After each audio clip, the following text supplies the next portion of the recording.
I'm Ashley and I make videos mainly about food. So if you want to subscribe, that'd be really cool. But also comment down below how you're doing right now. I genuinely want to know. I'm going to be replying to a bunch of them, so just let me know. How are you today? Is your day going good? Or if it's not, let me know too. So yeah, just comment down below. I'll give you a few seconds right now. Okay, let's get back into the video. I recently uploaded a testing viral TikTok food hacks video, and today I'm going to be doing a similar type of video, but instead it's going to be all based around vegan food. I am vegan, so I mean the TikTok hack video was vegan, but this is specifically like vegan foods. You'll see what I mean. You know, like nutritional yeast, a very stereotypical vegan thing. That's going to be in this video with a bunch of other things. So I hope that you enjoy. I'm super excited actually to do this. I've been waiting. So yeah, I went to the store yesterday, got all the ingredients, and now it's time to make a bunch of food. We're just gonna get started and I'll test these hacks out for you so you don't have to waste your time to see if they're good or bad. But if they are good, you can make them at home. I will link all of the recipes that I'm using down below to give, you know, all the original people credit. I did not come up with any of these. I'm just testing them to see if they work. So the first hack we're going to be testing is vegan mac and cheese made in a mug. It's completely made in a mug. All we need is a mug and a microwave and of course the ingredients. I'm afraid this is not gonna work. I feel like, I don't know how the noodles will cook in a microwave, but I'm gonna follow the recipe and hope for the best. The first thing I needed to do is combine 1/2 cup of elbow macaroni noodles. I'm using the Banza chickpea pasta because it's just what I have, but I bet you could use whatever brand you want. And then also 1/2 cup of water, so equal parts water and noodles. And then a pinch of salt. It says to mix, but it's kind of hard to mix. Mix this and then put it in the microwave for 4 to 5 minutes. I'm going to do 4 minutes and 30 seconds and we're gonna check on this after and hope we have some cooked noodles.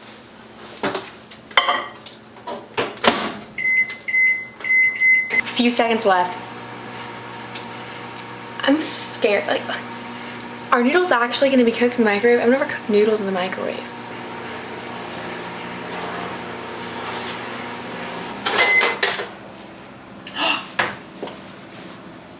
The water overflowed. They do kind of look cooked. I'm not gonna taste it yet. I'm going to do everything that the step said. I'm going to add 2 teaspoons of vegan butter, 2 tablespoons of nutritional yeast, a pinch of salt, paprika to taste, so I'm just gonna put a little bit in and we'll see if I want more. It now says to mix everything up. It's obviously very, very dry, so I don't know how this is gonna go. So I was about to put this in the microwave and then I realized that it's dry because I forgot the plant milk, so I'm doing 2 tablespoons of almond milk. Okay, now we mix. I don't know how I forgot that. It's a big part. It's gonna be powdery if I didn't do that.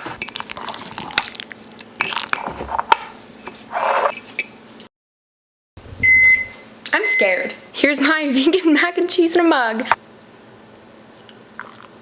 I just tried to make vegan mac and cheese in a mug and it was not a good idea. Like Easy Mac? Yeah. Yeah. You gotta experiment sometimes. Yep. So is it disgusting? Not really. Would I ever make it again? Definitely not. So I consider that a fail if I'm never gonna make it again. I would not recommend this.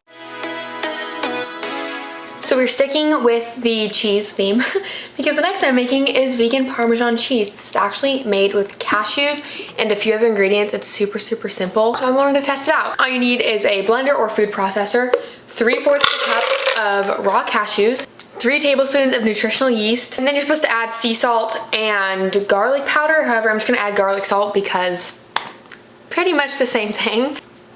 Okay, probably good. So it's just cashews and spices and you blend it up and that is pretty much it.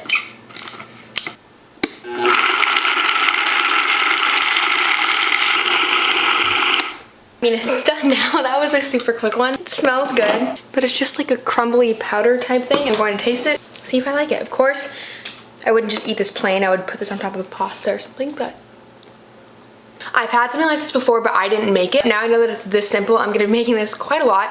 I think it's really good, and I recommend this. I'm making this and putting this on everything, so this is a success for me.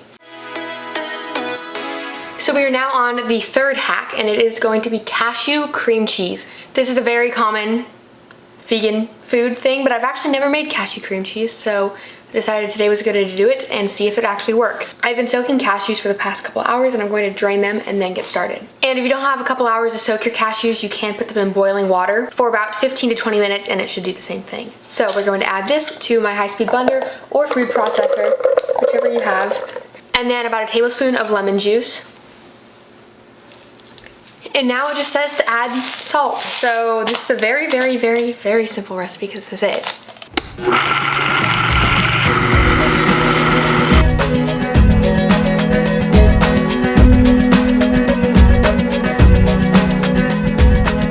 So the chive cashew cream cheese is done. And I don't know what I was expecting. It is cashews blended up. That is how you make cashew butter. So that's what I made. I just made cashew butter that's savory with chives. But I followed the recipe and this is what I made. This is not cream cheese. So yeah, I'm not gonna waste this. I think I'm actually gonna blend it up with some almond milk and make it like a creamy pasta sauce because this is not something I'm gonna be putting in my bagels. To me, this was a fail. I really wanted this to work. I was excited for this, but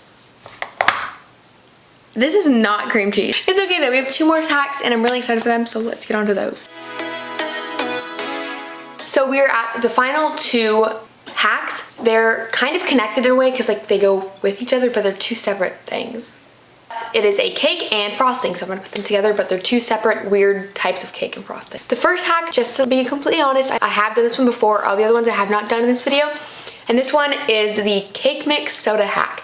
This is where you take any cake mix, of course make sure it's vegan, this one is. This is the Betty Crocker Super Moist Party Rainbow Chip Cake Mix. And I'm going to be combining that with 10 ounces of soda. I'm using Sprite and that is all you need. For some reason I forgot that all you needed was Sprite, so I started to make like my vegan egg, get out the oil, and then I realized that all I need is the soda. So all you do is combine the cake mix and soda. It's so simple. You mix it, you bake it like the instructions on the box, and there you have a cake.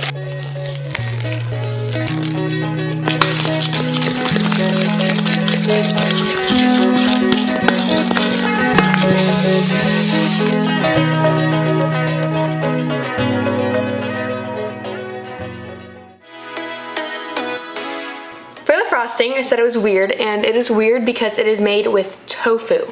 You're supposed to use silken tofu. My grocery store was out of it, so I got soft tofu instead. So pretty much you put your tofu in the blender, and then you have powdered sugar. I'm using organic powdered sugar. Vanilla extract. They also say almond extract, but for some reason almond extract is a flavor that I cannot stand. I love actual almonds, but almond extract, if I taste a tiny bit in anything, I don't like it. It also said a tablespoon of agave, but I believe I'm out of agave, so I just add a little bit of extra sugar instead.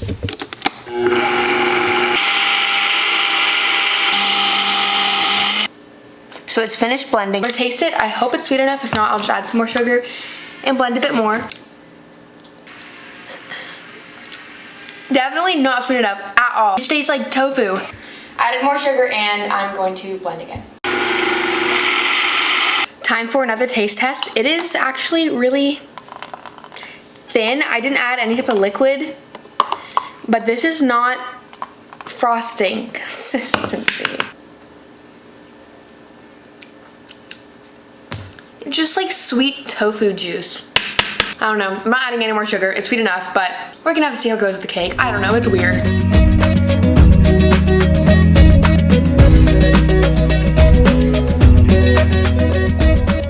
So it's now time to try the cake. Half of it I put the frosting on, half of it I did not. So I didn't want to ruin the whole cake. Plain cake first, and then I'll move on to the frosting part. It looks good. It looks like fluffy cake, so it should be good. The plain cake is good, and now it is time for the frosting. The cake is definitely a success. I've done this many times, and it works perfectly well. If you want a vegan cake, find a vegan cake mix and add some soda, and it is amazing. But the frosting is a no. Tastes like tofu. It would still taste like tofu if I used silken tofu. Just not something I would recommend. I would rather just make an unhealthy frosting, so. That was it for this video and all the hacks. About half worked, about half did not, but that's okay. So thank you so much for watching, and I'll see you all in my next video.